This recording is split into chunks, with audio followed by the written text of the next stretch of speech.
তাহলে বিদ্যুতের ক্ষেত্রে আমাদের সতর্কতা হচ্ছে এই যে আমরা আমাদের রুমের মধ্যে যে জরাজীর্ণ যে তারগুলো আছে, যে নেকেট বা খোলা যে তারগুলো আছে, এগুলোকে আমরা সুন্দরভাবে দক্ষ ইলেকট্রিশিয়ান এনে চেক করাবো।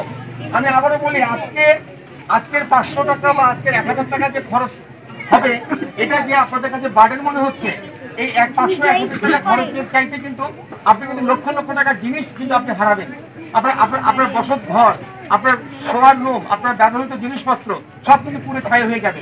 শুধু একজনের না, একটা খেয়াল করে দেখেন, আপনাদের এখানে আমাদের ফায়ারের গাড়িটা আসতে কি পরিমাণ বেগ পেতে হয়েছে, কিন্তু যখন আগুন লাগবে তখন এই ঝামেলা কিন্তু আরো দ্বিগুণ হয়ে যাবে। কারণ এই ক্যাম্পের লোকজন, বস্তির লোকজন সবাই ছুটে যাবে কিন্তু আমাদের গাড়ি আনার জন্য। গাড়ি আনবে কেমনে? রাস্তাতে তার, রাস্তাতে ইট, রাস্তাতে বালু। ওই আমি ওনাকে বলে দিয়েছি, যে পুলিশ ভাই আছে ওনাকে বলে দিয়েছি এই রাস্তাটা ক্লিয়ার রাখার জন্য। উনি বলেছেন যে কালকে এই মালামালগুলো সরাবে, কারণ রাস্তার মধ্যে এভাবে মালামাল রেখে কাজ করা যাবে না। আমি ওনাকে বলেছি, উনি অত্যন্ত ভালো মানুষ।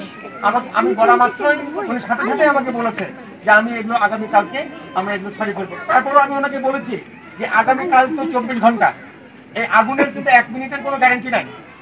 তা এই আজকে বিকালে যদি আগুন লাগে তাহলে ফায়ারের গাড়ি কিন্তু আসতে পারবে না। তা আপনারা চেষ্টা করবেন, আপনারা এই ক্যাম্পবাসী এবং বস্তিবাসী যারা আছেন, এই রাস্তাটা যাতে করে সবসময় ফায়ারের গাড়ি আসার উপযোগী থাকে।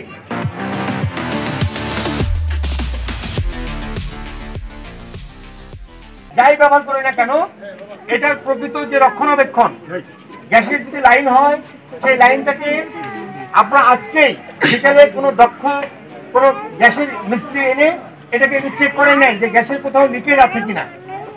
1, 2 হলো যে গ্যাসের যে চুলা, এই গ্যাসের চুলাতে যে যে ডিভাইসগুলো লাগানো আছে, পাইপ আছে, ভালভ আছে, তারপরে যা যা ফাংশনগুলো আছে, প্রত্যেকটা জিনিস একজন দক্ষ আপনার গ্যাসের যে মিস্ত্রি আছে তাকে এনে চেক করে নেবেন। কারণটা হচ্ছে আপনার কাছে মনে হচ্ছে যে গ্যাসের লাইন আপনি বন্ধ করেছেন, আপনার কাছে মনে হচ্ছে রান্না করা শেষ, গ্যাসের চুলা বন্ধ আছে, কিন্তু খুব সূক্ষ্ম কিছু লিক থাকে। এই লিকেজ গুলো দিয়ে যদি আগুন জ্বলার জন্য আপনার ঘরের মধ্যে যদি গ্যাস পরিপূর্ণ হয়ে থাকে, সেটা সিলিন্ডার গ্যাস থেকে হোক বা পাইপ লাইনের গ্যাস থেকে হোক, এই দুই জায়গা থেকে যদি আপনার ঘরের মধ্যে যদি গ্যাস আপনার এলপিজি থেকে হোক বা পাইপ লাইন থেকে হোক বা সিলিন্ডার থেকে হোক, গ্যাসে যদি আপনার বেডরুম, আপনার থাকার ঘর, এটা যদি পরিপূর্ণ হয়ে থাকে, তাহলে হবে কি, আপনি কোনো কারণে ঘরের মধ্যে ঢুকলেন, ঢোকার পর কয়েল জ্বালানোর জন্য ম্যাচ জ্বালালেন, অথবা যারা বিড়ি সিগারেট খাওয়ার অভ্যাস আছেন তারা বিড়ি সিগারেট জ্বালালেন, এই যেই জ্বালাবেন সাথে সাথে কিন্তু পুরো ঘরটা আপনার আগুনে জ্বলে উঠবে।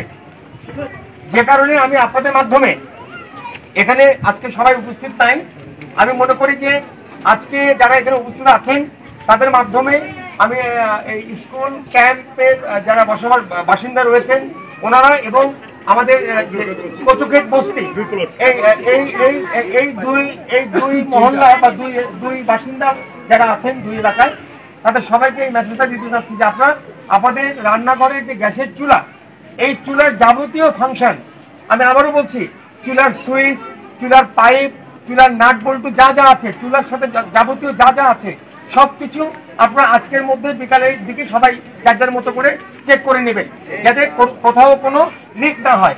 এটা আপনাদের মাধ্যমে আমি এই সবাইকে মেসেজটা দিতে চাচ্ছি।